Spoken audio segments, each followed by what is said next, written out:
undivided moves in circles trapped like a wave in a tidal pool.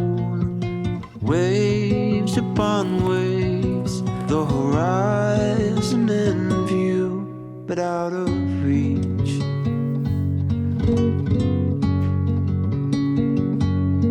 I've been saying that something needs to change.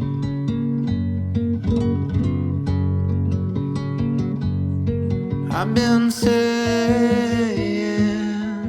that someday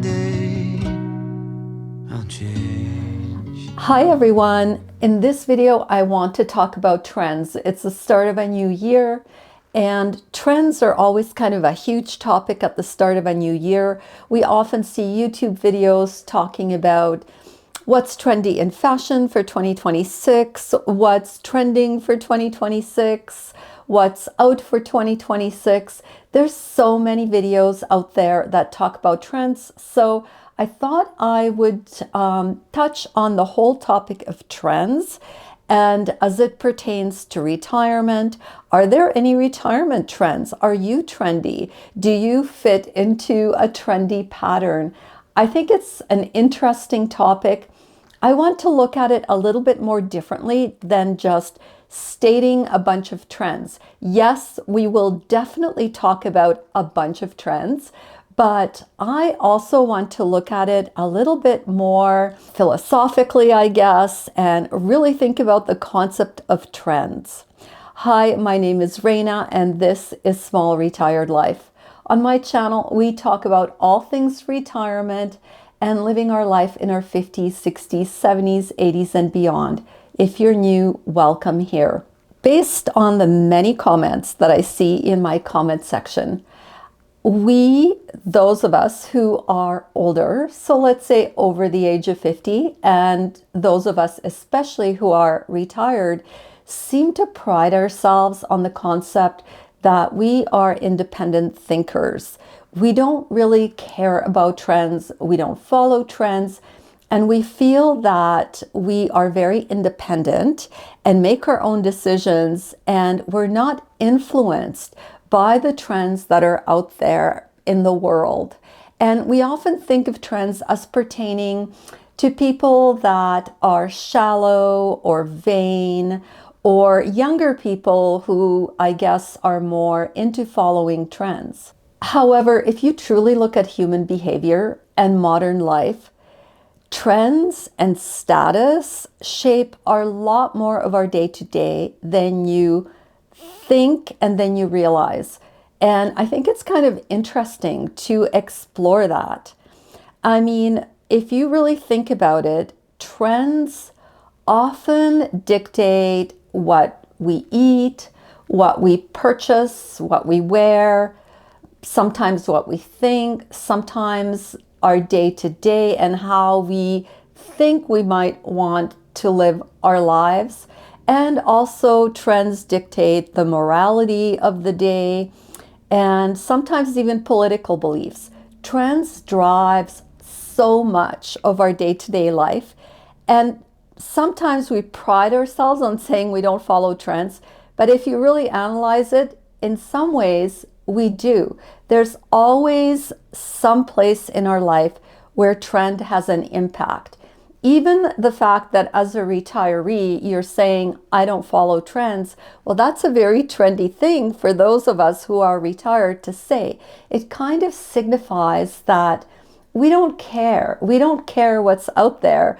We're above all of that and we do our own thing. There is a little bit of self-righteousness in being able to say, oh, I don't follow any trends. I was chatting with my friend Liz in Ontario yesterday. Hi, Liz.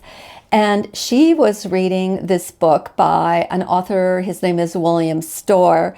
And the book is called The Status Games. And essentially in the book, Storr posits that the greatest and the most prevalent thing that human beings strive for in their day-to-day lives is status. Above anything else, status is the largest human motivator.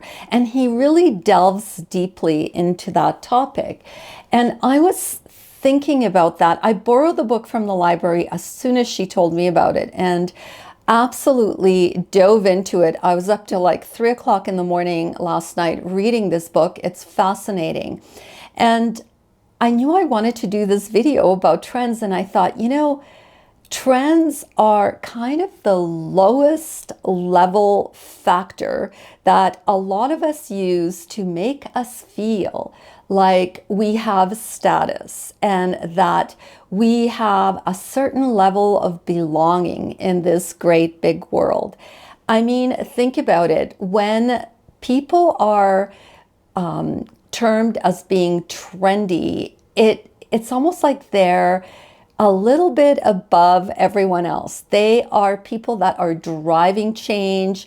They are people that are successful. They are people that seem to know exactly what to do at all of the right times. And they're always ahead of everyone else in that and in doing kind of the right thing. It's a really interesting concept. I was giving this a lot of thought as it pertains to retirement because, in retirement, we feel we are to a certain extent above trends because we're in this part of our life where we're no longer working for someone else. We don't have to impress anyone else except ourselves. What this book is kind of impressing on me is that we're all playing some level of a status game. And in retirement, it's not necessarily to impress other people, but it's more to reinforce to ourselves and to convince ourselves that we are leading a life that is meaningful and a life that we want to live. Trends often act as signals in our world. They signal to us what type of person we want to be and what type of life we supposedly want to live. Do we want to be wealthy? Do we want to be a minimalist? Do we want to be hip and cool? Trends are signals from the world and from society that we seem to listen to and grab onto to help us figure out how we want our life to look like. I do not believe that being in retirement removes us from that dynamic. If anything, it simply is reshaped. The concept of like wearing the latest clothes or the latest makeup may no longer be important, and we no longer care about those trends. But there are other trends that replace that. And I don't know if we just don't think about them as being trendy or a trend, or we don't even think about the fact that they impact how we think and what we want out of our retirement and how we live our retirement life. We somehow feel that we're above trends because we associate trends often only with very superficial things like fashion or makeup or that type of stuff. When in reality, trends are very subversive because they really impact lifestyle and how we live our life. So I thought it would be kind of interesting to examine some of the trends that are very pertinent in the retirement world right now, and we can think about whether we fit into some of these areas, whether we agree with some of these areas, or if maybe we don't. And in that case, I would love to hear your idea about trends and where you fit in. And do you think that some of these things are impacting how you're viewing your retirement or an upcoming retirement, and how you think about the whole concept of retirement? Someone made a comment in my comment section talking about the fact that I'm not really retired because I make money with my YouTube channel. And I found that to be a very amusing comment because my concept of retirement has always been that I finally have the freedom to do whatever I want. I've never been able to start a business, or I've never felt I could take the risk of starting a new business.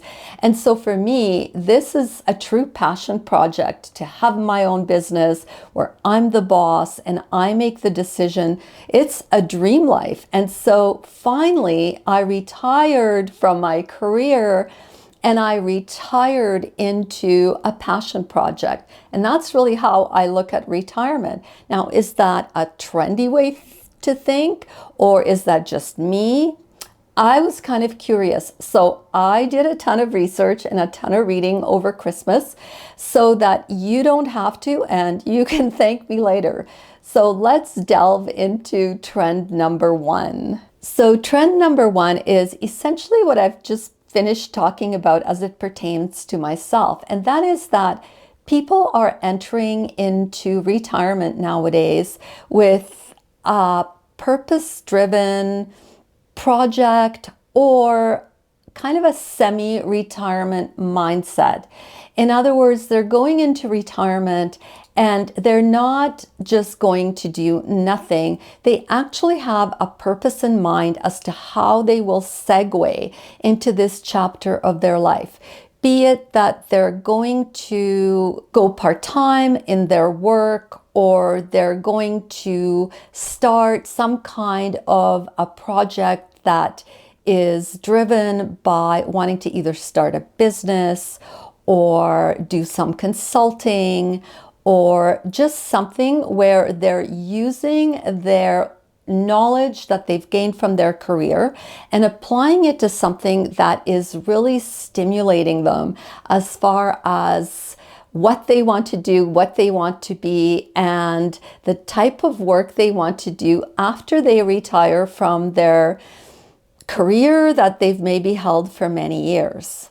For many people that are entering retirement, it's not about the fact that work is an exit, that you're going to exit your work, but it's more about entering a different way of working that is more based on your own terms, your own desires, your own passions, and that is very autonomous in the sense that no one is telling you what to do. No one is telling you what to achieve. You're the driver of the bus. You're the one who is deciding how you want to shape your passion project, your side gig, your new business, or even how often you are going to work. If you're going to work part-time, are you going to work once a week or twice a week? Honestly, I just don't believe that retirement nowadays means that you just stop working and that's it, that's the end of it. Typically, that could be for a few months, but eventually people oftentimes either segue into their retirement, or they take a little break and then they start something new, something they're passionate about, kind of like I did with my YouTube channel. The second trend pertains to travel. And apparently there is a trend for a deeper and more meaningful travel experience. And that means that a lot of folks who are retired are not really looking at just clicking off a bunch of destinations off of their list. Apparently there is more of a trend to these focused and deeper and meaningful types of travel experiences, such as people are choosing to do solo travel trips in groups. So for example, if you are someone who doesn't have a partner or has never had a partner and you want to travel, you are apparently joining a bunch of other people who are in the same place as you are, and you're joining an organized group to do a trip. I can totally understand that, because people often don't want to have to sit there and plan out some huge adventure on their own, where many things, I guess, could go wrong. And there's so many more single older people and they want to travel, but sometimes it's expensive to travel on your own, and doing it in the form of a solo travel group is a great way to do it. So This is really trending. The other thing that is trending is nature trips, or trips that have kind of a nature component to them. In other words, groups that decide to go and hike the West Coast Trail, or that people that travel to see specific parts of the world because of the nature and the beauty of the natural world that they want to experience. And their entire trip is based on that. So based around a hike. Another type of trend apparently is wellness retreats. Things like yoga retreats or just spiritual mental health, well-being type of retreats in beautiful locations. Those are the types of things that apparently are trending very heavily in 2026. Hobby-related travel such as cooking and food adventures. There is a company here in Calgary called the Cookbook Company, and they do trips to the south of France where you stay in a beautiful old local inn or home, and you go to local markets and you learn how to cook delicious food. And so there's apparently a huge demand for that type of travel. So there's definitely trends in travel and how we, the newly retired, or those of us who are just kind of entering retirement, are wanting to travel. The third trend is wellness and longevity as a lifestyle. There is so much available to us now as far as information, gadgets, expertise. Think of anything that you've ever read or heard as far as diet and health and exercise. There's so much information because of technology available to us about wellness and well-being and longevity and living into our old age. It has become hugely trendy to focus on this topic. Think of Brian Johnson and his Don't Die project. People doing biohacking and all kinds of exercise and diet hacking to prolong their lifespan and to also live into old age with more mobility and more vitality and better health. Because it's one thing to say, I want to live longer, I want to live a long life. I think it's important to also live that long life in the best quality of health that you can achieve. And there is very much a focus right now on health and wellness in retirement. We have all kinds of gadgets that can monitor our heart rates, and when we exercise, there's like all kinds of data about the optimal rates of, where your heart should be at when you're exercising. There's all kinds of cosmetic procedures that are available that are not as invasive as getting plastic surgery, that, can keep us looking better as we age. Now, I'm not saying that we should all go out there and get duck lips or anything like that, but in actual fact, there's just a lot of procedures out there that help in the health of our skin and our appearance. And there's also a lot of science about aging well and what's important, things like exercise and the type of exercise. Like right now, there's this big focus on maintaining muscle mass. Apparently, it is one of the most important things for us as we age. More than anything else, maintaining muscle mass and keeping our muscle mass at a healthy level. And so strength training is a big focus into our senior years. Personalized fitness and nutrition plans are becoming the norm. People have more than just a general practitioner doctor. They often have a dermatologist, or they have other specialists that help them with specific areas of their health and their wellness. People are no longer worried about going to therapy, for example, it is considered to be part of your wellness plan and your wellness lifestyle. Therapy is an accepted thing.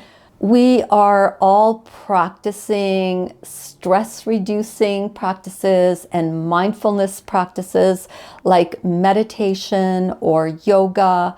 We are definitely focusing more on health, wellness, longevity, and it is hugely trendy in retired populations.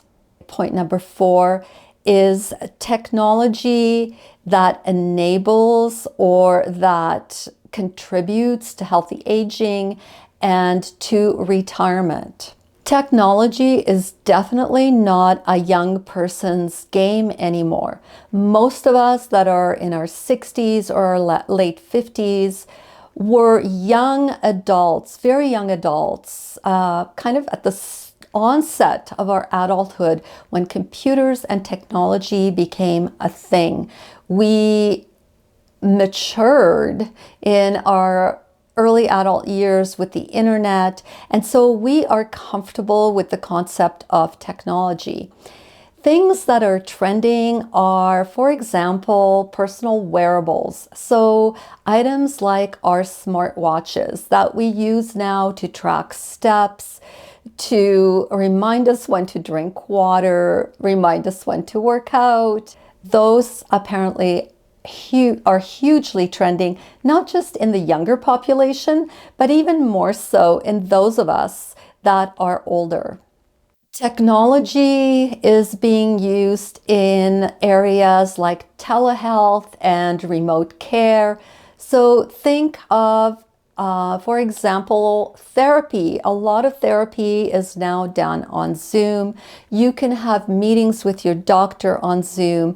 A lot of providers provide a whole subset of telehealth care. Now, if you're in Canada, I'm afraid to say this is not the case in our health industry because we have universal health care. And so this type of thing is not as prevalent. But, you know, people were able to see their doctor during the plague on Zoom and have an appointment on Zoom and that type of thing. And I think we're going to see more and more of that. There is apps that help you find doctors. Like in America, there's that ZocDocs, or I'm not sure what it's called, but essentially you can go on this app and it helps you find some kind of a health practitioner. So there's all kinds of tools, technology tools that are out there in the health and wellness sector that aren't necessarily like personal wearables, but pertain more to telehealth and remote healthcare. There are things like smart home devices for both safety and convenience, your Alexas and those types of things. More and more, we are beginning to use those in our homes, and they help us as we age. If someone isn't as mobile as they wish to be, they can use voice-activated types of technology products to help them live their day-to-day life. Another tool that's becoming huge is financial planning, financial help with all kinds of apps. Even AI is getting into the game where we have AI now that can help develop an investment portfolio.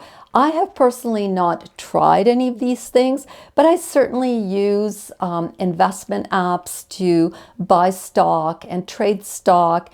And these apps are becoming easier and easier to use. Think of in Canada, we have Wealth Simple. It is just so easy to buy stock with that app, and you don't get charged. It is commission free. So there's just so many tools now out there to help you with financial planning. Even things like social media and YouTube. You think about that, such a huge form of entertainment. Now I know people have their little tusks kind of things about social media, but honestly, like, it provides a lot of free entertainment to people, and if used wisely, can be a lot of fun. I mean, I love YouTube. I love watching videos. I love some of the knowledge that I can gain.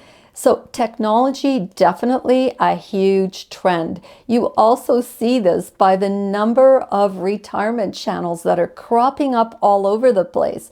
People in our demographic who are starting channels and using technology to do things that are interesting.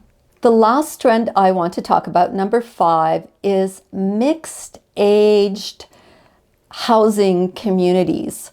So we are getting away from living in 55 plus communities or retirement communities. Apparently the trend is now for people to stay in their home as long as possible. People are not selling their houses and downsizing. Apparently people are maintaining their residences and they enjoy living in mixed age communities. Communities that comprise young people, older people, working people, all kinds of people. People are truly looking for communities of mixed ages with proximity to cafes and shopping and restaurants and libraries and gyms and that type of thing. So these 5 trends were kind of the major ones. Like everything I read, there was something about one of these 5 topics. They, I think, kind of encompassed what is trending for retirees in 2026. Some of these trends are driven by necessity. So for example, the concept of just retiring and completely leaving work and doing that instead. People are doing part-time work or starting businesses. Some of that may be due to financial aspects. The fact that people are going into retirement with mortgages and debt, which is something that maybe wasn't as common many years ago and is a lot more common now. People not selling their home and moving communities because oftentimes it's like, okay, I sell my house, but where do I go? What's out there? And downsizing for some people could actually be more expensive than just staying in their home and refurbishing it to fit a lifestyle where perhaps you may need to age in place and that type of thing. So there could be very practical reasons for some of these trends. It could be that you still have adult children living with you in your home and hence you need your bigger home. People are traveling in solo groups because there's more divorces that are happening and the whole trend of the gray divorce. People are divorcing at an older age and becoming single. So there's reasons why these trends are prevailing, but I thought it was kind of interesting just to look at the trends and see what's going on. And you can see where you fit into that. Maybe you're not in any of these. Maybe you are the type of person who just retired and you're home and you're doing your crafts and your hobbies. Well, that's a trend in itself. There's everything in society and in our culture is groups of people that are doing similar things, and within those groups there's trends. You could be part of, let's say, a religious community and there's trends within that community. You could be part of a certain social group or a certain status group, like maybe you're wealthy, and within the wealthy people there are specific trends. Or you're very artsy and you're part of the drama crowd, you like your theater, and there's trends that prevail within those groups. Trends shape our culture and our society.